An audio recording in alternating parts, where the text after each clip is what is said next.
Hi, I'm Ike. I only have 2 minutes, so let's get into it. Since 2020, I've been learning roles and working on autonomous navigation robots. I first started work with a standard two-wheel drive robot kit that I bolted a Raspberry Pi and a LiDAR to. I then started designing my own base with Mecanum wheels which uses DC brush motors with encoders for the wheels and the Raspberry Pi for the SLAM system. There was unfortunately no extra space for any additional equipment, such as an IMU. The exposed wheels also broke quite frequently, so I got back to the drawing board. The new design even had enough space to house a power control system for a charging dock.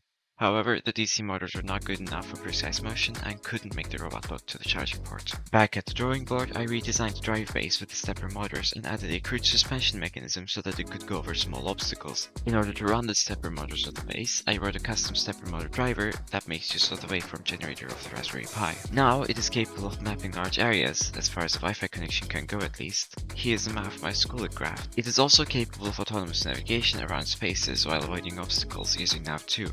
Here, the robot is navigating around my FRC team's lab. With the addition of a camera, the system is capable of docking to the charging port now. I then realized a practical application of this robot. With the addition of a robot arm, this can be used as a mobile 3D printer. I applied for a patent of my idea and designed a robot arm, with a robot large enough to house it. I then wrote an inverse kinematics solver for the arm and a communication protocol for the controller.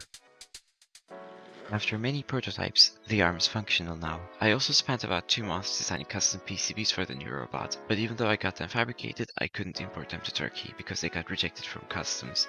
I'm looking forward to studying abroad where there are less restrictions like this. As for some of my other projects, I am a software team lead of my first robotics competition team, Cosmos Robotworks. We not only compete in the FRC, but we also host our own robotics competition every year. I am also a member of my school's underwater ROV team, where we got first and third place awards in 2020 and 2021 respectively, and time's up.